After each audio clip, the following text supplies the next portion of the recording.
and welcome to a live story time. The book that Eddie has chosen today has got a long worm in it. We think you're going to enjoy it just as much as us. Let's get our wiggles out so we can start reading. 1, 2, 3.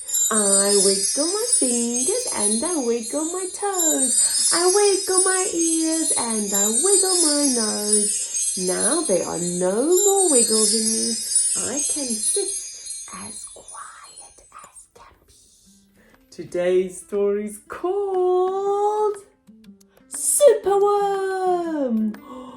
And look how long the worm is on the front cover. Our author is Julia Donaldson and our illustrator is Axel Scheffler. Here's our book spine, and our back cover has our long worm with a little blurb. Let's start reading Superworm. Superworm is super long. Superworm is super strong. Watch him wiggle, see him squirm. Hip, hip, hooray for Superworm. Help! Disaster! Baby Toad has hopped onto a major road. Quick! Whatever can we do? Look! A superworm lasso.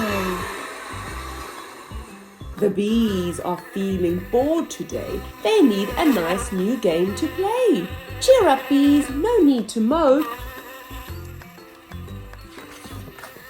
It's Superworm, the skipping rope. Beetle's fallen in the well. Is she drowning? Who can tell? Not to panic. All is fine. It's Superworm, the fishing line. Then toads and beetles, bees and bugs, brother snails and sister slugs, uncle ant and earwig aunt, clap and cheer and chant this chant. Superworm is super long, Superworm is super strong. Watch him wiggle, see him squirm. Hip hip hooray for Superworm. The chant is carried on the air to Wizard Lizard in his lair. He mutters in his servant's ear, "Find that worm and bring him here." The servant crow is black and grim. Everyone is scared of him. They all let out a fearful shriek to see their hero in his beak.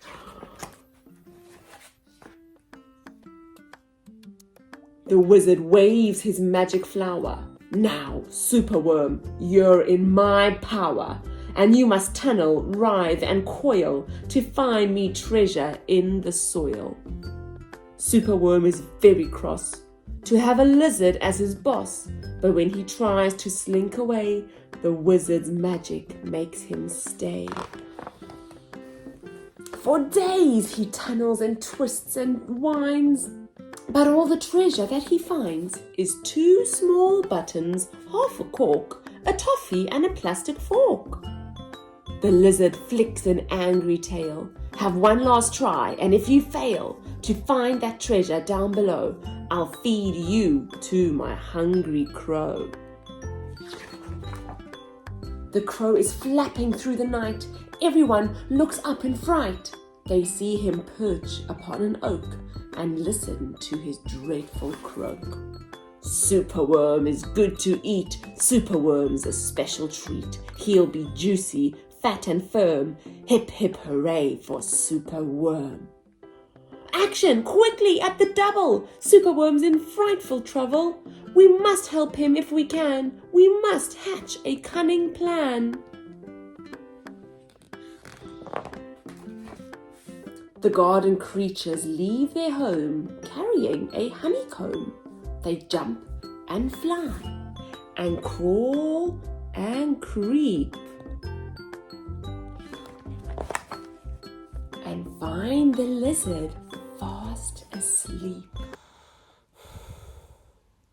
They chew the petals off his flower to rob him of his magic power. The caterpillars fetch some leaves while busily the spider weaves. The web is strong, the web is tough, the web is plenty big enough. The wizard wakes. This isn't funny. I'm wrapped in leaves and stuck with honey. Then up the bees and beetles fly and lift the web into the sky. This is the place, and bang, crash, thump. The wizard's in the rubbish dump. And now, from somewhere underground, there comes a distant rumbling sound. The earth begins to heave, and then Superworm is back again!